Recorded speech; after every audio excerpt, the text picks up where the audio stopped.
My high stakes review for week 11 on DraftKings, and we're starting right now. We have 11 weeks in the books through the NFL season, so wanted to do things a little bit differently today. We're actually going to go through the first step of King of the Beach. We'll go through my tournament team, who actually was in the early only slate today, but don't want to spend too much time on that just because I know a lot of you guys are playing the main slate. So we are going to bring Sean on, per usual, PSU Fans 2 on Twitter. Make sure you're following him to kind of give us that higher stakes cash games wrinkle, just to try and get a feel for what those guys were looking at as far as the optimal team and the cash game spots. So Sean, how you doing, man? And not too bad. So finally starting to feel better. I had a sickness for like the last week or so, but so I'm starting to finally like feel a bit normal. But we actually, with the weather being about zero, we started puppy pad training inside because I don't need to spend 2 hours a day outside with her to go to the bathroom. And she's actually really enjoyed puppy pad training. So we've had like no accidents, knock on wood, with the puppy pad. So it's been a lot warmer to do that than it has been to go outside.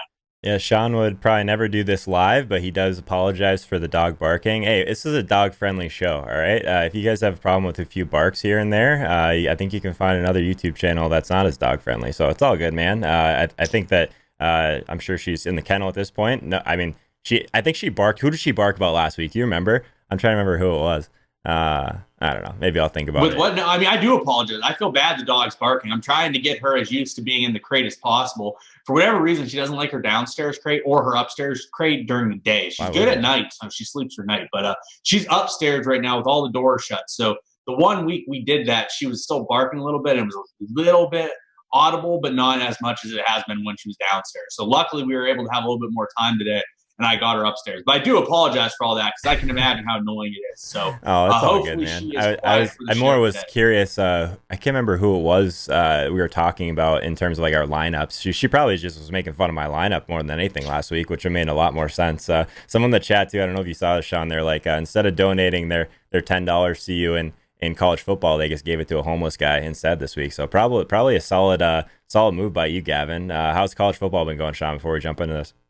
Yeah, I had a really good week this week. I made a lot this week. My cash lineup was really, really good, and my GPP lineups were really, really good because I kept everything extremely close to my cash lineup. So I made quite a bit in college football. In the whole season, I think I have a 30% ROI in college football this year. So Solid, man. if I could carry 30% ROI to every fantasy sport, I would probably be retired in about the next 12 months. So hopefully that starts to translate. Good stuff, man. Hey, Bird, I know that you were over in LinkedIn with us, too, so thanks for following us over to Twitch. I know anyone that's watching this later on YouTube might not have seen that, but Bird, appreciate your Twitch Prime, man. Anyone that's hanging out here and they do have an Amazon Prime account, make sure they're taking advantage of that free Twitch Prime subscription. Hodge in the chat, what's up, man? Yeah, Hodge is upset that you just called them lines. I don't know if you've ever said that before, so maybe he misheard you, but... anyways, I think that this was an interesting week, and one of the things that I've always admired about you, Sean, is in college football and some of these other sports in particular, you're juggling a lot of different slates. You're more of a one lineup per slate type of guy, but in college football, there's just so many more slates than NFL in particular. So one of the things that I decided to do this past week, which didn't work out, but I still think was a decent process move, is they made my tournament. Again, we go through the 1500 every week on this channel that I've been playing all season on the main slate. They made it quite a bit bigger this past week, so I actually opted to play the early only slate instead, which we'll touch on. But I kind of want your take, Sean, like as far as like juggling all these different slates. Do you think that that's still a pretty big edge in college football, and is that something you do for NFL as well, or mostly just college football these days? Yeah, so it definitely is beneficial because a lot of time really good players do not play all the slates because they don't get enough action to make it worth their while. Right. So if you're playing random niche slates that are out there, like early only, afternoon only, Sunday, Monday slates.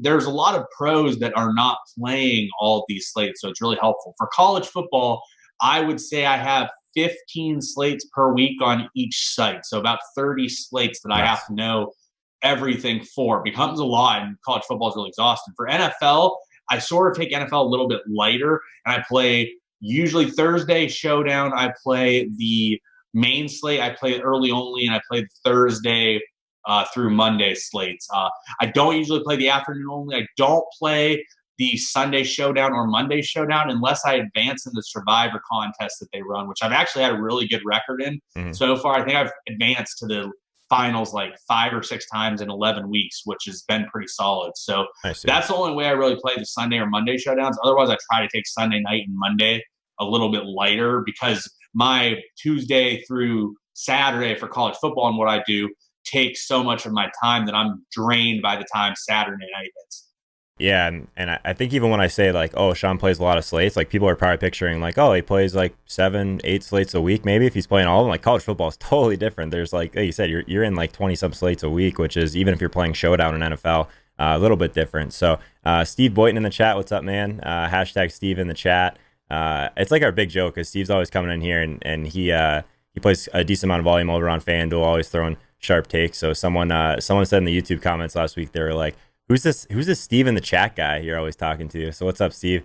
Hey, Travi.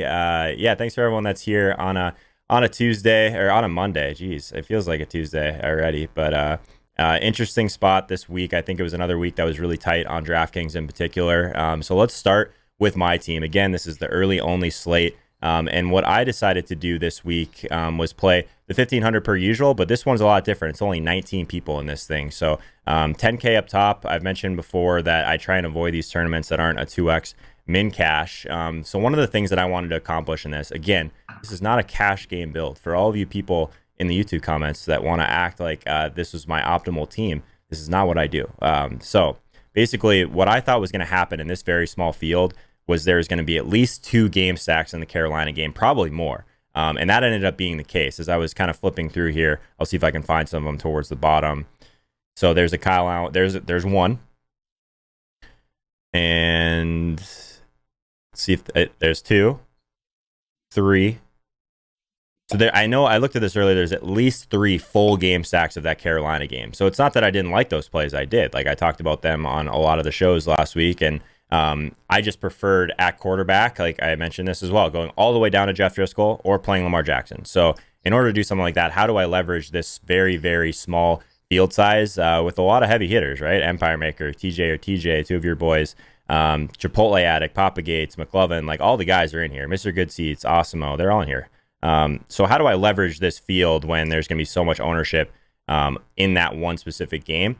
To me, that was to be a little bit lighter on that and then go heavier in my second favorite game on the slate, which was this Dallas and Detroit game. So went with Jeff Driscoll, who I thought was a very strong play from the beginning of the week. People just don't realize, like, and Sean, actually, you're the one that put me on Jeff Driscoll last week because of how much he runs. He got 30 yards on the ground last week through 1 touchdown pass, still got almost 20 points at like 4,100. This week, he was extremely cheap at 4,600, gives us 50 rushing yards on the ground, runs one in, and then he throws for 2. And like, you have a great game for your guy that's extremely cheap. So Driscoll felt like the play. If you weren't going all the way up to Lamar, he was the one that I wanted to leverage. So instead of going full game stack, I opted to just jam in every running back on this slate that had the elite usage and whatnot. Didn't end up working out. Like in theory, maybe I don't play someone like Dalvin Cook or Zeke and try and get up to Michael Thomas, who we'll talk about when we get to your team, Sean. But I wanted to see if I could build a team personally that had Driscoll, but also had all the running backs. And I thought that Gage was a decent play. Again, in this tournament, he's 63% owned. And at that point, I needed to kind of be different as well. So my last 2 wide receivers, extremely cheap. Trey Quinn, 3,300. It's a price play. Like obviously Richardson was out. Vernon Davis was out. And this was my leverage play off of what I thought was going to be a more heavily owned McLaurin team. And again, this is the 1 p.m. slate, so we don't have Deebo Samuel, we don't have a lot of these guys we don't have any of the Raiders guys that were really popular in the afternoon as well. So you got to think of it from that perspective.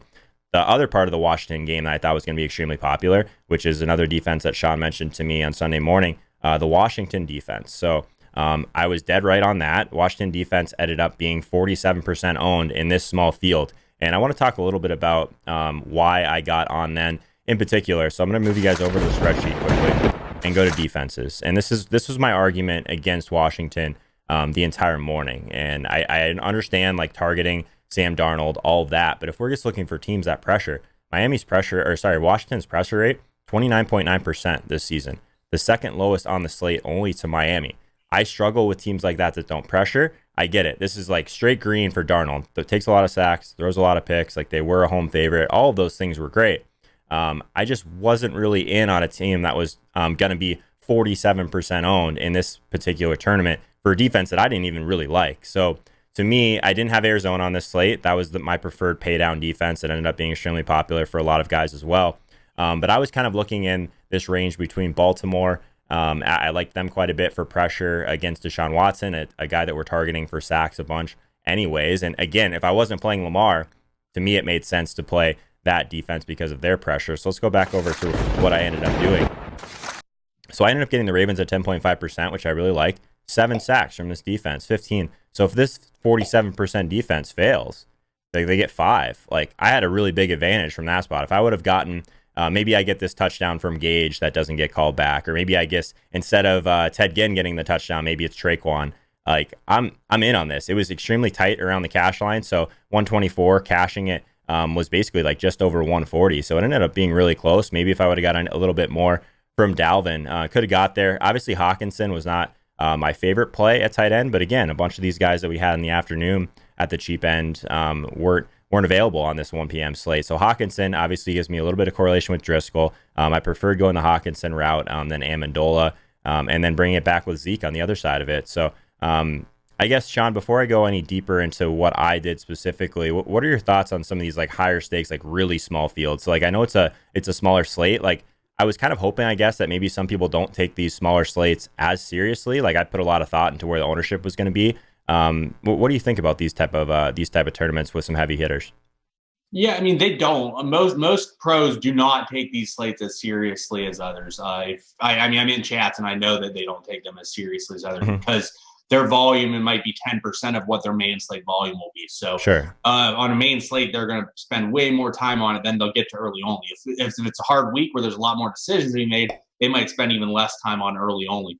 But the issue is the pro players in general are going to know what they are doing a lot better than the novice players. So you look at this field and you have 19 guys, and there's really not any people that are not very good at NFL DFS. Sure. So you have a situation where you are just playing a bunch of people that are very good at what they do, and it's not a great spot. However, in a GPP situation, you know what these people are going to do. They're pretty predictable because they're going to make the good plays. They're not going to play anything suboptimal, and especially early only, they're not really usually making GPP lineups early only. So whatever they're playing in this is going to be their cash lineup more than likely. So you have a decent chance to hedge off of what they're going to run with what you're going to run. So you go into it knowing a lot of what they're going to do.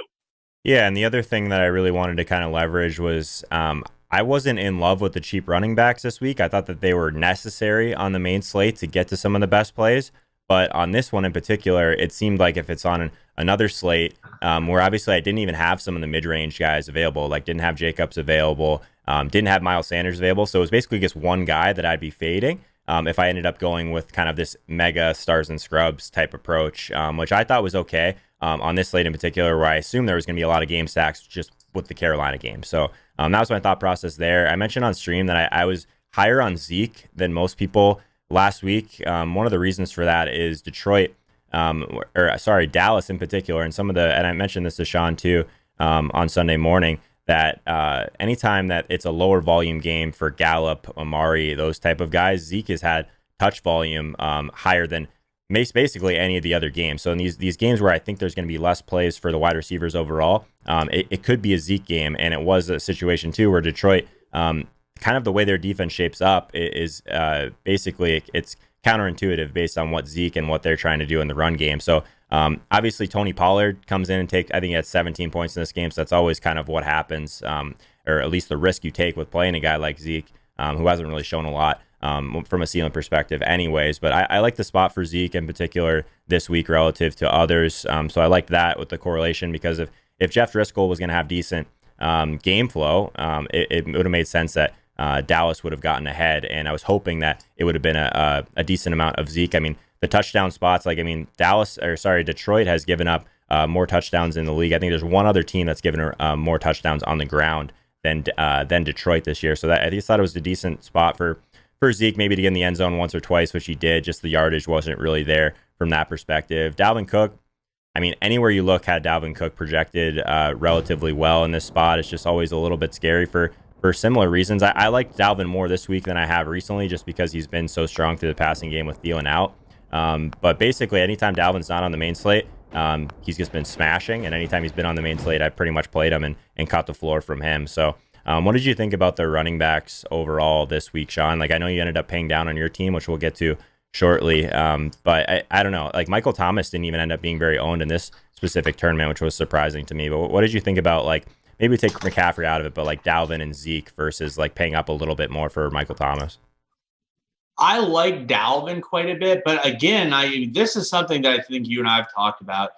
It feels like he's not a top tier running back anymore right now with the amount of rotation they're doing. Would you agree with that? I would, yeah. I think that like this week it was probably more narrative than I normally like to kind of put into my brain, and he was projecting so well. But Dalvin in particular, I think he felt safer. The Zeke one was more of like a matchup based kind of hunch that I had and try and get a little bit of leverage. But I'm with you, man.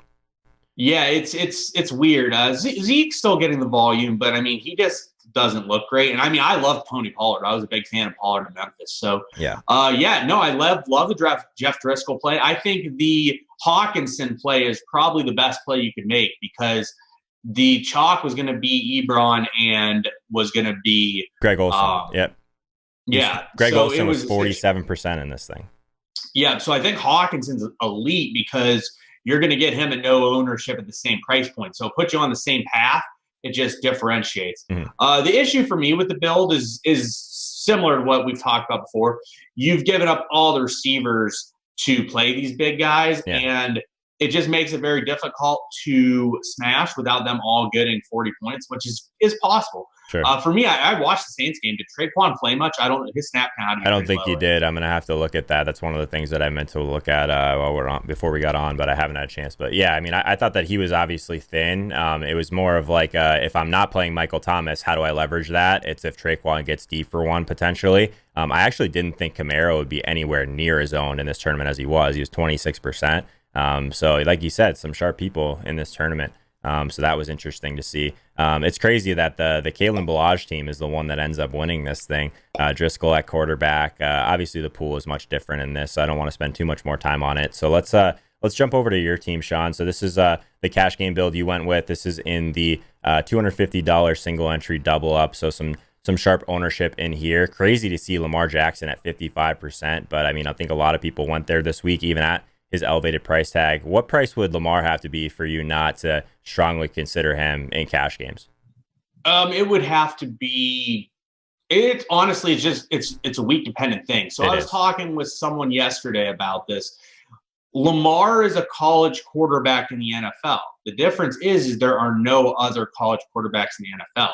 Lamar's rushing ability adds about 8 points on every quarterback every week. When you have quarterbacks most of the good quarterbacks aren't really cracking 22 to 24 most weeks. When you have a guy that's literally giving you 8 points by his legs a week, it really takes away what he has to do. His floor is higher than everyone else. His ceiling is higher than everyone else for those reasons. Mm-hmm. So Lamar is just a great play every slate. The times where I think Lamar isn't as strong is when they are a massive favorite and Lamar's running might get neutered a little bit because of those reasons. And Kyler could be on that level. Kyler just hasn't ran as much for whatever reason. And you look, in the games where Kyler's ran has been the games where they've been competitive for the most part. And Kyler does a great job at avoiding contact. Lamar takes on the contact. Kyler avoids it a bit more. But so when you have these abilities as an NFL quarterback and you're running this much, it really takes away a lot of the question marks that you have with all these other guys that could throw out duds. But I think Lamar could probably maybe even increase 1,000, but it's all a situation where it's all going to be dependent on salary elsewhere, whether you're going to consider Lamar or not. Yeah. So this week, I mean, I get it. The Brian Hill thing, he's 4,800 and one of the best matchups possible. There's still always got to be something in the back of your mind, I think, with these type of plays. Like we saw it with Marlon Brown or Malcolm Brown. I can't remember what his name is. The running back for the Rams. We saw it with the Ty Johnson week in Detroit. Like these running backs that are like second, third string guys, like it's not even a lock at times that I think they're just going to hand them the keys basically. So we saw some work even with like Miles Sanders. Like he's one of their draft picks from this year. We saw him give up some looks last week as well. So these guys, like I think they carry more volatility than people want I guess to realize at times. Like I thought Miles Sanders at 4,100 was a really strong play if he was going to get 20 touches, which he didn't even come near it. He only had 11 carries on the ground, 4 targets. So it's an interesting spot to where, like Boston Scott, we've seen them get him a little bit involved in recent weeks. He had 7 carries in this game. That's enough to like take away the ceiling from Miles Sanders. But from a cash game perspective, and I know that's your focus, Sean, like I guess I was interested that you ended up on the build with 2 of these cheaper guys and Josh Jacobs, so completely ignoring Dalvin. I know Zeke wasn't really on your radar. That was kind of my thing last week. But I guess in order to get to Michael Thomas, I know you're basically on a McCaffrey, Michael Thomas 2v2, correct? Walk me through that one. Yeah, so, and we talk most weeks about how we run bad and how we've not gotten unlucky. I think I played bad this week. I think leaving Debo out of my line was a mistake. Sure. Regardless of how the rest of my lineup panned out, I think I should have played Debo, which would have been over the Boyd spot. Now, Grant, Boyd stunk, so that's obviously a little results oriented. But regardless, Debo's been getting too much volume. He's too involved in that offense for me not to play him at 4K. So I think me not playing Debo was a mistake. But what I ended up getting down to was basically a 2v2, which I think was Michael Thomas and maybe it was – I don't think it was Debo. I think it was Michael Thomas and like Beatty or Stills. I'm trying to scroll up in our convo and see if I can actually find it, because it was CMC on one side and Michael Thomas on the other. I think one of them was Sanders and I believe it was Sanders and Michael Thomas. Was it on one side of it? Yeah, I think it was Sanders. It might have been Sanders and Michael Thomas. No, because that doesn't – I think it was Brian Hill and CMC versus – it was Michael Thomas and Brian Hill versus Debo and CMC, I think. Got it. Yeah, that makes more sense. So going into the week, I thought Hill was fine, and I thought Miles Sanders was slightly better. The problem is like with this lineup, fading Sanders was easier than it was fading Hill. But Miles is used too much in the pass game, sort of, for him to be bad. Brian Hill, I thought, was obviously a very solid play. However, with Brian Hill, you have Quadri Olison there. He could get some carries. Yep. Kenyon Barnes probably going to get some pass down work for them. Hill actually got the volume, though. He had 15 carries. That's the sad part. Yeah, is he did get the volume. It still didn't get there. That's tough. Yeah, so it's a situation where I thought they were both fine. I wasn't thrilled with them. I also didn't really like the receivers. But I liked Debo, but everyone else seemed more down on Debo, and it sort of caused me to shy away a little bit come Sunday morning. But like I said, going into the game, I watched the first 2 minutes of the game, and I'm just like, you know what? I really should have played Debo. He's too good of a play at 4K to pass up. So I think that was a mistake I made. But for me, I thought Michael Thomas was a slight bit worse than CMC, but not tons. I thought basically Michael Thomas's floor was 20 to 25. CMC's floor was 25 to 30. And they both had similar upside. They were both going to have really strong games. Man, it was a week where you needed that salary too. So like in order to get to CMC, like what was it, another $700? Like you already had paid down at that point to the Stone like lowest defense. Like Greg Olsen was a priority for a lot of people in cash games. He was $3,900, so it wasn't free. And with the build with Lamar Jackson, like it was. I mean, that's really hard to get in CMC at that point. So that's a decision you made, of course. Yeah, correct. And it was a decision where I felt Miles Sanders and Brian Hill were stronger than the receiver options. But looking back, I think Debo was too strong to ignore. But I basically ended up down to Lamar and Kyle Allen at quarterback, and it became Lamar. I was not going to play Lamar. My running backs were the 3 that you see and CMC. Those are the only 4 I was considering. Jacobs actually ran bad, but I mean, he was really chalky, so it didn't matter anyways. But yeah, they had 3 touchdowns, I think, from the 1, and Jacobs got 0 of them. So it was a situation where Jacobs ran pretty good. The receivers I played were obviously guys I considered, and then I considered like Dede, Stills, Debo, and then also Mohamed Sanu. Yeah, I considered them. So I just want to stop you quickly and make sure that I shout out Al. Thanks for the raid, my friend. If anyone's watching this on YouTube later, make sure you check out Al Smizzle's channel as well. He's doing a bunch of stuff for basketball these days, and basically has an NFL video up every day as well. So I appreciate the raid, man. Al's streaming I think 6 days a week right now. So if anyone's watching this later, make sure and check him out. But I think that Sean, I think that might have been our biggest. Normally we're super aligned, and I actually think we were in some spots for sure. For me, I know if you were kind of the same as me, you're either going to play Lamar or you're going to play Driscoll. But at wide receiver, I think we were quite a bit different this week when it came to the cheaper guys. Like I wasn't really on Stills all the way down there. I mean, I understand it, and again, there wasn't a lot of great options all the way down there as well. I was more on the Gage situation because he was 3,300 in that game environment. So I liked him quite a bit. We both like the Carolina guys. I don't think that I would have landed on. I guess I was making Debo a pretty strong priority at 4K, even with Sanders in the game because of how Arizona's been beat. And like obviously the target share that Kittle leaves behind as well. I just thought it was a pretty almost like an unfadeable spot in cash games for Debo. I did not expect his ownership to be what it was as well. So I guess what about Gage? Like I guess I wasn't really on DD as much either, just because I hated the game environment there so much, and obviously just ended up being a smash spot for Chark anyway. But let's talk a little bit more about wide receivers. I think that's where we were the most different from where we normally are this past week. Yeah, and I like I said, I think I made a big mistake there not playing Debo. I considered Gage. I considered Gage in a play CMC and Michael Thomas build. You would have just had to not play Lamar, but sure. I did consider Gage only in that build. Gotcha. So Tyler Boyd was one that, again, like I think that his volume is super safe. Like from a cash game, he had to have been in play. It wasn't someone I was considering just because of the fact that Cincinnati has been so volatile in what they've actually been doing lately. It scared me, honestly, when I saw them run the ball 30 times in a game they were behind. It actually scared me off some pieces in this game overall. So like I talked about some of the other wide receivers I was considering. I was considering Tyrell Williams. He was a little bit too expensive, but I also liked him quite a bit. Let's save the whole Terry McLaurin debacle when we talk about King of the Beach. But did you have a favorite Carolina guy, or was DJ Moore like the guy that fit? To me, DJ Moore was by far the best play outside of maybe Greg Olsen. But DJ Moore looked, from the very first look that we did on stream last week, like DJ Moore looked like the very underpriced wide receiver.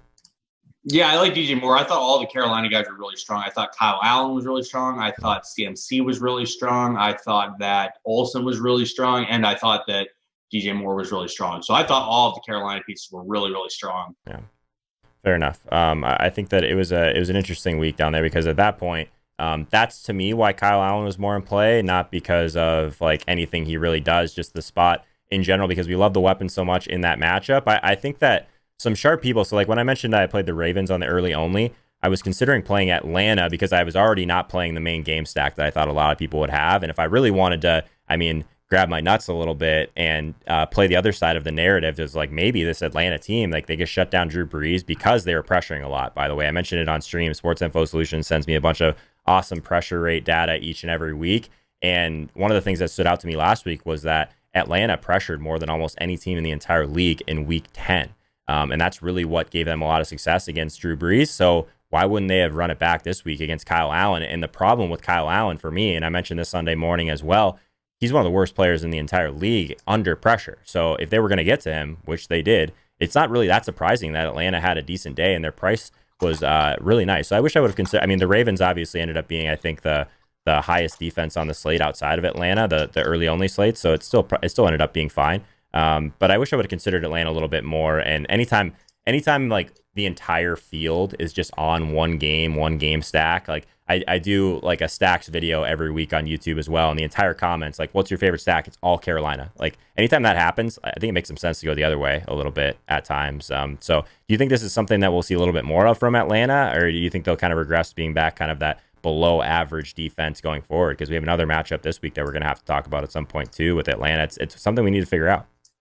Yeah, apparently they restructured their coaching tree or something is what I heard while I was watching the game.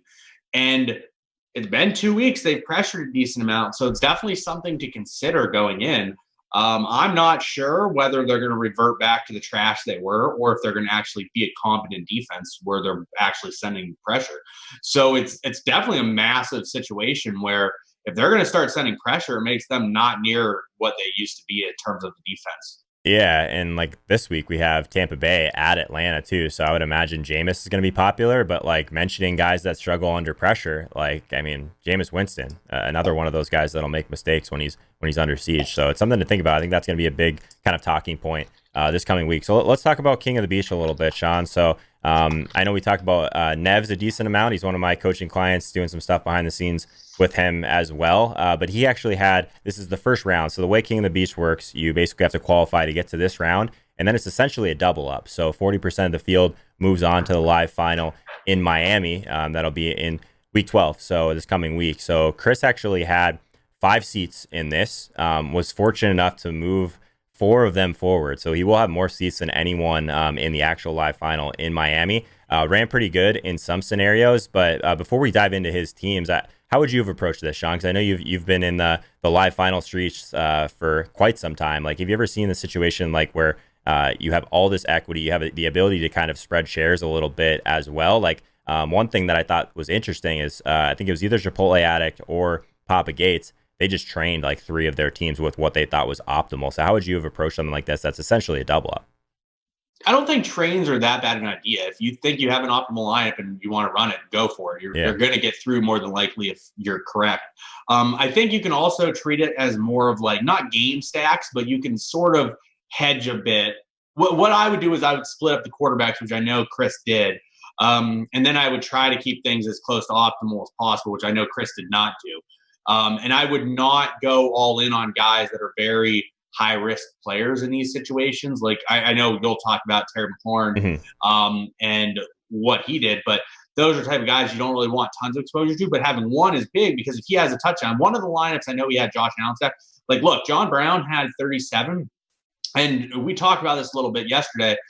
After the 1 p.m. games, and not even after 1 p.m. games, once John Brown caught a second touchdown, I was pretty confident this lineup was getting through no matter what. Well, yeah, Josh Allen was 1% owned, John Brown was 2% owned. That's like what's crazy. Even before I let you continue here, I didn't mean to cut you off, but like I think there's so much weird game theory involved in this because the ownership was even more condensed than basically any other contest that I looked at. So like in comparison, like the Millie Maker, the Josh Allen and John Brown stack, like Josh Allen was sub 5%, John Brown still was like around 6%. That's still quite a bit different, but even like Josh Jacobs, 62% in this.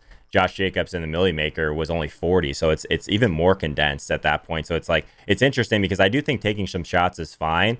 Overall, I think there was it was a little bit more aggressive than I would have liked to see. Obviously, Chris and I we talk a lot throughout the week when it comes to NFL. And this is kind of what I'll let you continue in a second, Sean. But my strategy in this would have been, I think you spread shares at a position like tight end, where there was a lot of cheap ones that were in play, but there's a lot of volatility there. So spreading shares at tight end. I think at quarterback, like again, it's in sense like it's a small field. So spreading a little bit at quarterback as well, which Chris did do. He played 2 Lamar teams, he played a Kyle Allen team, and he played a Josh Allen team, and then also a Jeff Driscoll team. So four quarterbacks of his 5 teams. So I think that was correct. Also, I think at the running back position, we have the ability to really not choose between guys like Dalvin Cook and Zeke. That's where Chris went a little bit rogue and went with a full kind of fade of Dalvin Cook, which when I opened that, I thought that was extremely aggressive. Zeke was only 14% in this. He did get in the end zone twice, and Dalvin Cook ends up failing, which really helps him. He did have a Michael Thomas team. He did listen to me when it comes to Christian McCaffrey, which was great. I think he had Christian McCaffrey in 3 or 4 of his 5 teams, so that it limits what you can do, especially with the 2 Lamar teams. So it kind of made Dalvin much harder to get to. I personally probably would have had at least one Dalvin team, maybe scale back Zeke a tad. Cardinals defense for me, I knew they were going to be popular in this, but the context of the slate at 1,500, I actually originally was like, okay, treat it like tight end, spread out your shares at defense. But at this point, we have a defense that's in play at 1,500. I was okay that he kind of went not necessarily all in, but he did play a lot of Cardinals. I think he played 4 or 5 Cardinals, and then he did play Washington as well. So he ended up playing a little bit of Miles Sanders, went 100% Brian Hill, which I mean was probably more of a he had some Lamar teams as well. So you had to make sacrifices somewhere. Anything else before the McLaurin thing that you would have done in this, Sean, or I guess think that he could have done? I mean, obviously he got 4 or 5 through, so it worked out. I mean, his pool of players was very condensed. I know that for a fact, just with how much we've talked. Debo ended up being kind of the difference on a couple of these teams that were very borderline. But we needed some guys to fail at that point. And I do think that Miles Sanders failing, or at least matching the kind of Brian Hill situation, was great. But Josh Jacobs as well, like ran really bad. I know he got the 100-yard bonus, but he could have had 2 touchdowns in this game. He was one of our bigger fades on some of these teams that were kind of borderline. So he ended up actually getting in with his Jacobs team, thankfully, because it ended up passing. This was the team that was looking decent to actually have a chance. So any more thoughts on this? I know we're kind of just talking about one guy, but one guy with 5 seats. I think there's like a lot of really interesting game theory in this contest in particular. Yeah, I think that with what you should have done with running back is go like your pool, which I'm sure was like 6 players, run Hill, Sanders, run like one Hill and Sanders to get you a different build, run and then so split them up a little bit, run them 3 or 4 times each, split up the CMCs, Dalvins, Zeke's if you like Zeke that much. So try to split them up. Receiver, that's where the key is. I think that was the biggest mistake, obviously. I think tight end was good to break that up. You had 3 chalky tight ends or whatnot. You could have ran like Goddard, and Ebron and Olsen, and Olsen, you and spread it out. split it up that way, which is really good. And one of them gets in the end zone, it's going to be really spread out. But yeah, receiver is the key right here. There was so many guys in the 4 to 5K range.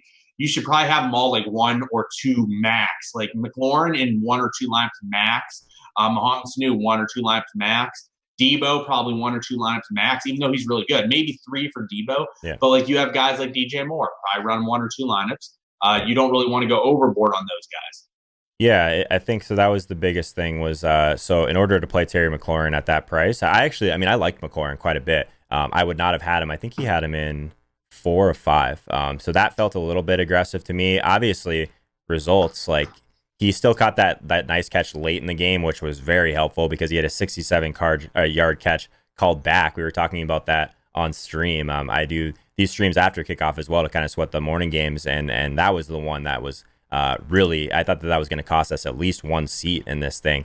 So McLaurin, I think spreading your shares at wide receiver would have made sense. Debo is a price thing. I think that Debo, having more Debo at 4K than we ended up having was decent. Sanu, I get the Sanu play. 5,100, this guy was a little bit more expensive than I would like to see. They did activate another wide receiver before this game. His name is escaping me, but that in theory would have taken at least a little bit of target share away from all these weapons too. So an interesting spot. So like McLaurin, I mean, it looks a lot better obviously if he catches that ball and hits the bonus and whatnot. But that's something that I would have done differently personally. But I loved what he did at quarterback, nailed quarterback outside of Kyle Allen, which ended up being his best team, believe it or not. Ended up being a little lighter than I would like to see from DJ Moore, but that was just kind of what happens when you're trying to get in McLaurin on all these teams. So the team that I guess we don't even really need to go over the team that won it. I guess I want to talk a little bit before we get you out of here, Sean, about if you were in a live final, 75 people left in this thing, 200K up top,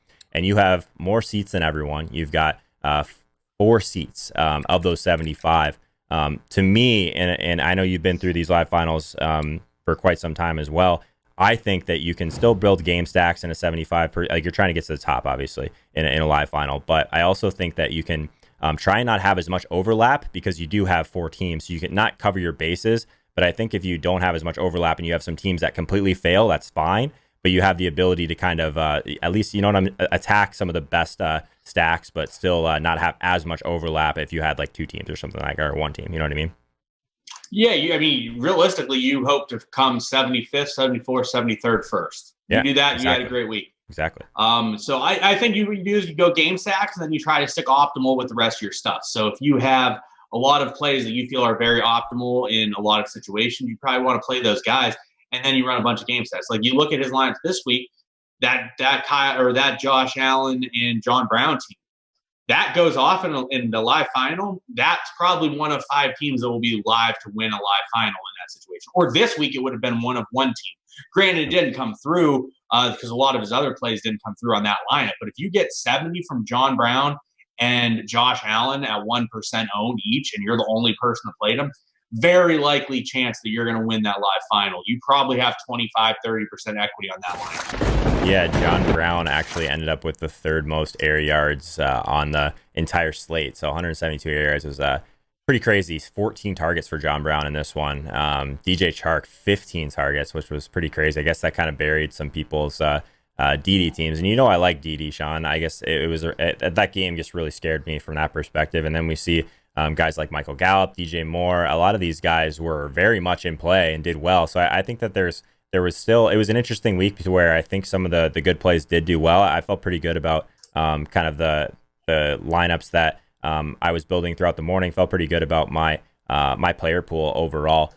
So interesting spot. Was, I guess, fortunate enough that other things were kind of happening throughout the industry that made my 1,500 in the early only not super relevant for my day, but I do think that I made some pretty good ownership moves in that one in particular. But any final thoughts, Sean? I guess a little bit shorter today, but I think we covered a lot. And I definitely want to touch on this live final because I'll be there next week as well with Chris. So I'll be maybe I'll even stream from the live final. I have no idea. I haven't figured that out yet. Trying to figure out Sunday morning as well. But any final thoughts, Sean? Yeah, no, I mean, hopefully he has luck in the final. He has more seats than anyone, so he has more bullets to fire than anyone going in. So, I mean, having 4 game stacks that you can basically do in a, not even necessarily game stacks, but just stacks that in general that you can do in a 75-person field, you have 4 of them. That's a really, really nice situation to go with into it.